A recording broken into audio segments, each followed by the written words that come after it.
set our standards. Torah's our guide. And I think I see you right in front of the building.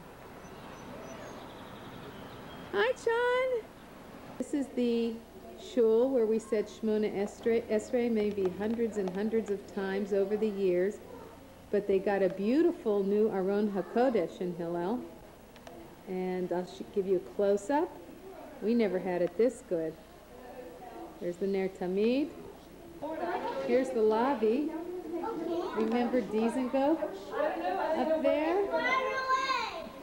And all the beautiful pictures. The only thing is that this is in disrepair a little bit. And there's Moshe Rabbeinu coming down the mountain. And you can see that Mrs. Markowitz's painting is coming apart a little bit. I only know one Florida, and that's the Florida with Mickey Mouse. But it's still as beautiful as always. Okay, we'll head on to some other rooms. Remember, this is the cafeteria where we ate pizza constantly, and we had macaroni and cheese probably every week, and we went up 100 times to get that foil. Remember that delicious foil? You want to go up to get some more right now? Macaroni and cheese? We were the biggest pigs. Here we are in the cafeteria, and here's one. There is the line where we used to have macaroni and cheese right there. It's the same shelf over there. They still have what, Alana? Macaroni and cheese. They do? Yeah. Do they have foil like we used to eat? Really crispy foil? What's foil? We know about the foil. They don't make it that way anymore. Sean, here you are in front of the office, as we were many times. There's the office. Rabbi Rottenberg's no longer there. And neither are some of the people who used to frequent his office, like Chaim. Okay, we're heading on down the corridor. Hi. Here's the corridor. By the way, Chan, if you want to go really far back, that was our kindergarten room where we had arts and crafts with Mrs. Nadoff. Right over there. Looks the same. On the outside, anyway. Okay, we're heading upstairs. Hey, Chan, here's the lab. I'm going to see if I can get some footage inside. Yeah, this was where Kohen dissected the frogs, remember? That was disgusting. And also where I pricked my finger in Tomko's lab class and fainted. And do you remember Mr. Tomko had to save me? I was going back and forth fainting on the table, and he pulled me down and put me on a bench. All right, remember the smelly heart that came out of that room, whatever it was? And what happened to the gym? Oh. Well, here's where the gym was. I'm not sure what it is right now. It might still be, but I guess I don't want to go inside. You remember? We played in this very backyard in elementary school. Here it is. Remember Michelle Tadelbaum caught us right down near the edge of the building and held us and tortured us? Remember those days? And all the times we played ball here in the backyard? We'll head over to the high school, which was over there. Here you are standing in front of the Abe and Helen Oringer High School that was. It no longer exists, and what you see in the back there is a new addition that Hillel has, which houses the library and some classes, I think. Oh, the other thing is, remember, in this building, this is where Hannah Butler used to spend her mornings in the corner because she came in late all the time, even though she lived just right over there. But she came in late with wet hair and a towel sometimes, I think. And Chami Nussbaum used to put her in the corner all the time. I'm sure you remember that. There's so many memories, too many to tell and talk about, some which I don't even remember. I have to go to Tzippy, who's my memory bank. Say bye to Hillel, set our standard. Torah's our guide.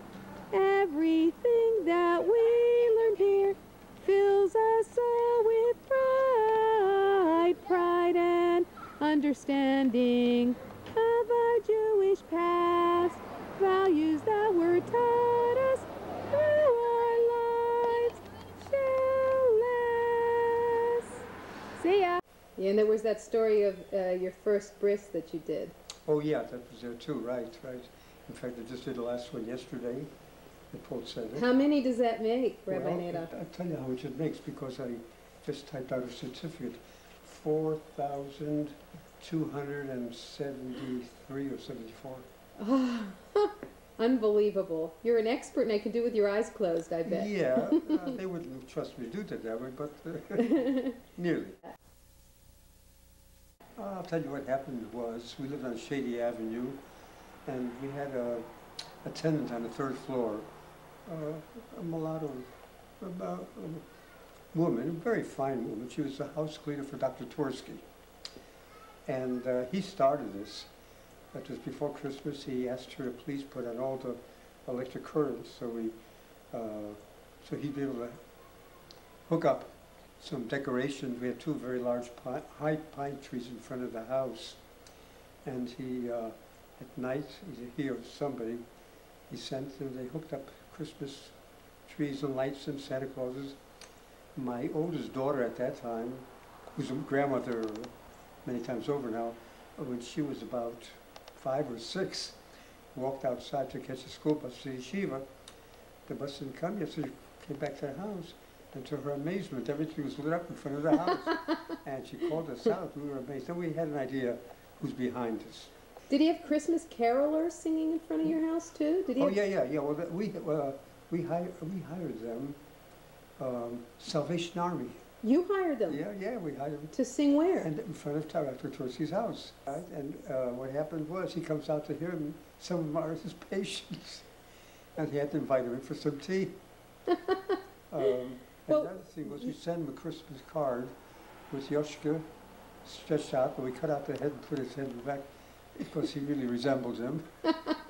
It was a laugh. Then at one point he says, I think Christmas night, what happened was, it was a Friday night. So right before Shabbos, we decided to give them a kugel. My wife went with the kugel. I stuck it to the bedroom with a tape recorder on which we played many, many Christmas carols, and with a Shabbos clock that should go off at midnight, and they would have no choice but to listen to it. But it backfired because they turned off the headlights before Shabbos. We didn't realize that that's how the outlets were connected to the headlights. Well, it was the machshava that counted, right? Yeah, but at midnight we heard fire engines going through Squirrel Hill. We were worried maybe some wires were burning there. It was a fright. I'm one of your teachers at Hillel Academy. I think in 11th grade I taught you briefly Hebrew language and Hebrew literature. And do you remember, Mrs. Richmond, what we learned in your class? What we studied? Of course I remember. I prepared a lot of materials for your class, really delving into different books to get you poetry and literature. It was Bialik, there were the poems of Rachel, there were also stories, all from the beginning of the 20th century. And also, can you tell Mrs. Richmond about our class? You just mentioned to me something that was I was very proud of. What did you see different about our class? Oh yeah, this Manishtana. Yeah, this was only the second year after coming to the United States, and the Hillel class really stood out in comparison to the other schools I taught here in Pittsburgh. So it was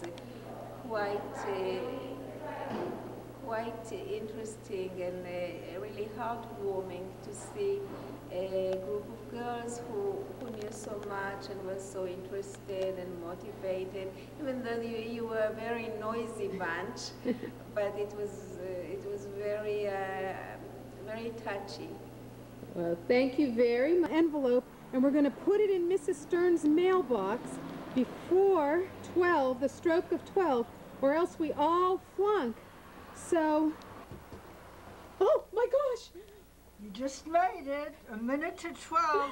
This time I'll pass you, but next time you'll flunk. Hi, Mrs. Stern, you caught us. I've always enjoyed teaching at Hillel. It's undoubtedly one of my special places. I would have paid them money to teach there because of the students such as yourself and Dord. Been there 35 years. I retired from there, and God bless me, believe me, by permitting me to teach there. It was a great honor. I can recall many of the principals there, and I can remember it was Rabbi, was it Rottenberg? I think Dord mentioned that's when I was teaching there, and I just have some very pleasant memories there. So words really don't express the beautiful sentiments that I have of teaching at Hillel. And you kids were a joy. I still got kids, Mazel Tov. Dord told me you've been blessed by the Lord with 9 children, and that's the greatest blessing in the world. And I think she majored in biology because of you also. So I told him, Sean, that we all went into the science fields because of him, and it's true. Bye-bye. And I can barely control myself after talking to Mr. Tomko. He actually cried later on, off camera, when I reminisced about the school and about Hillel. And he loved teaching at Hillel so much. He said it was a gift from Hashem. He didn't say Hashem, he said it was a gift from God to him that he was allowed to teach at Hillel with such gems as students, that we were all silver and gold, and he started to cry.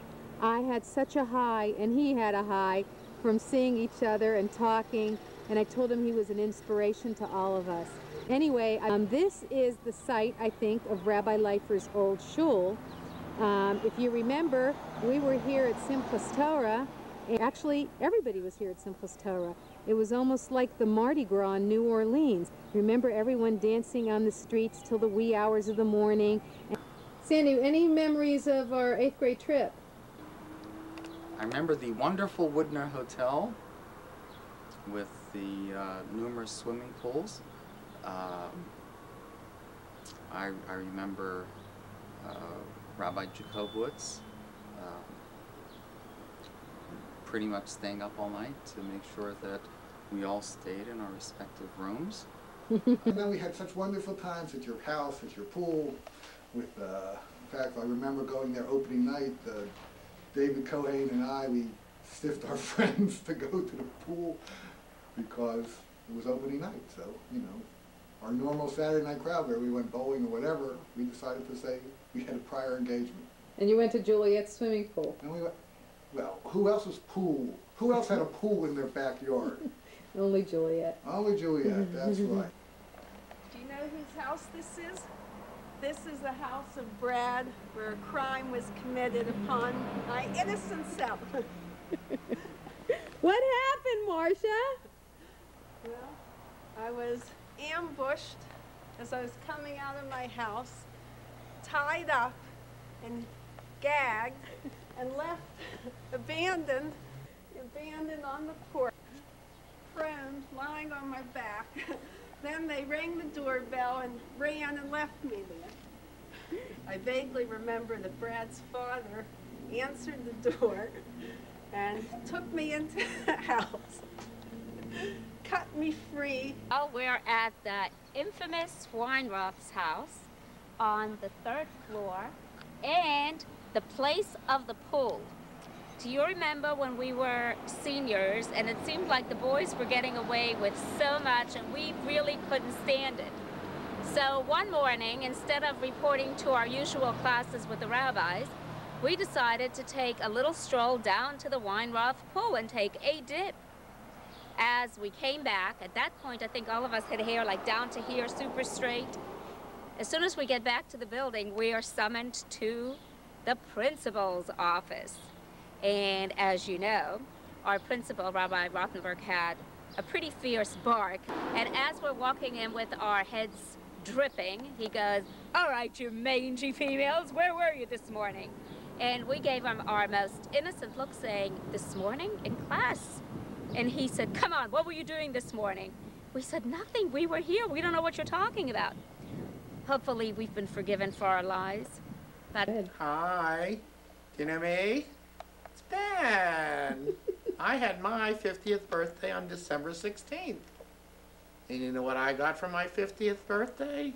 An endoscopy and a colonoscopy. Have you had yours yet? Did I Lee don't know. Weinberg do yours? Lee Weinberg did mine. Oh, wow. It was a riot. I'm a psychiatrist. I'm a psychiatrist in North Hills, and I went into private practice about 4 years ago when Allegheny General went bankrupt. And we dive into apologetic, and you know, we go to that far right wing show. Even though myself, I said I think I'm more traditional than right wing. You know, no, I think I should have my own hashgacha, the BZKE. That'll be a picture of me, and it's BZKE, Ben Zimmer kosher enough. No. Oh, look at that. Isn't that nice? We've determined that's how long you're allowed to say Shemon Esrei for. As long as it chuckles very As quickly. he chuckles, you can say Shemon Esrei. I'm not one of the 20-minute Shemon Esrei kind of people. And what else can I tell you? And Pittsburgh's not as fun as it used to be. It's not as it's a nice place. The people are nice, but nothing's happening here. You know, we have U.S. Air and UPMC. You know, U.S. Air Airlines and University of Pittsburgh Medical Center, and they're the employers, but they suck the hell out of the city, as compared to U.S. Steel, where we remember U.S. Steel and all the pollution, but at least they paid for everything in the world in Pittsburgh. So what else can I tell you? We have 4 kosher restaurants. They're all dying and all barely surviving. Pizza's good. The pizza's good.